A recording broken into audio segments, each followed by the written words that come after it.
is problematic. That's at about 12%. The high cost of agricultural inputs and the influx of counterfeits, that's at 30%. The cries in the fisheries subsector.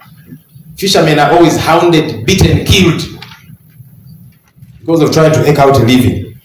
Limited progress on access to water for agricultural production. Deteriorating prices of agricultural products on the world market, among others. Many Ugandans are malnourished.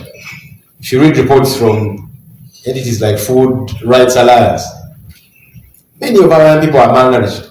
And yet, Uganda has got nearly half of all the arable land in East Africa. That's land suitable for agriculture. Nearly half of all the arable land in East Africa is here in Uganda. But we have people starving.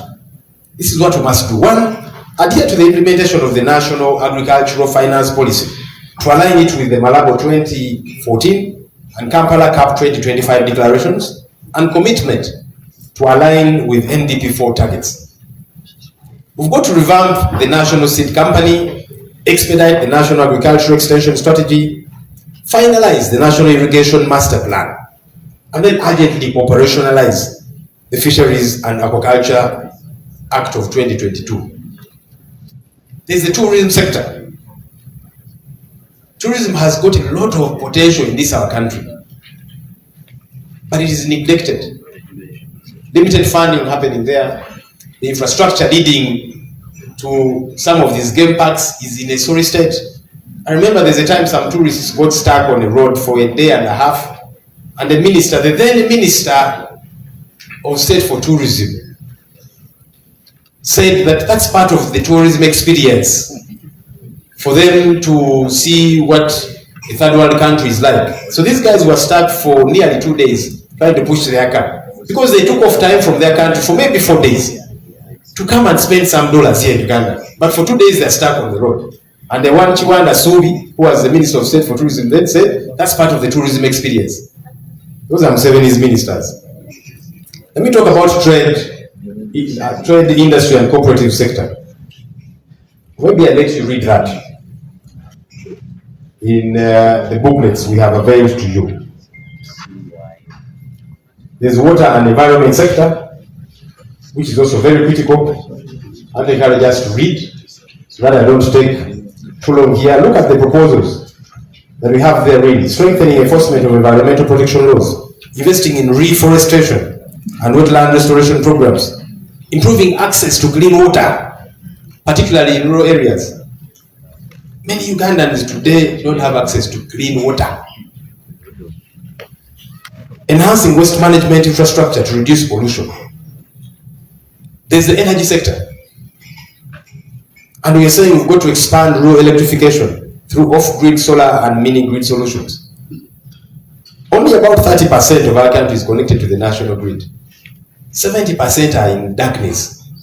I know it's difficult for you here in Kampala to believe that 70% of our country is not connected to the national grid. These are things that we need to deal with. There's the water and transport sector. And I'll urge us to read that component too. Lands, housing and urban sector. Critical concerns there. Our shadow minister is always talking about them. Gender, labor and social development. Let me talk about internal affairs. The internal affairs sector in Uganda faces key challenges, including underfunding for security and law enforcement, inadequate police infrastructure, corruption, and human rights concerns. Other issues include slow service delivery in immigration and national identification processes, risking cyber and congestion in correctional facilities due to case backlog and limited rehabilitation programs. We've got to do this. One, increase funding for recruitment, training and equipping the police force to improve security and public trust. Many of you know that when you have a challenge and you call on police to come to your aid, they will struggle to come because you find there's one car for I don't know how many sub-counties. Then many times they don't have fuel. Genuinely so. During the killings in Masaka, a committee of parliament went and interacted with, I think it was what's the station, one of those regional fellows. And this guy was honest with them and said, look, I've got one car for most of this place, and many times it does not have fuel. So people call us saying machete wielding men are here and we cannot move. And I remember a minister coming out to the Minister for Security, Honorable Jim Woes.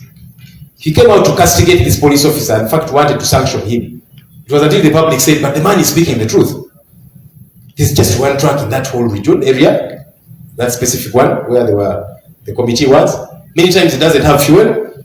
And he said, now, with my little salary, should I be the one fueling this car when people call? And he said, genuinely, people call for help. I want to help, but how do I help? And Muhwezi was saying he's making government look bad, as opposed to availing what is required. We've got to strengthen cyber security measures and digital forensic capabilities to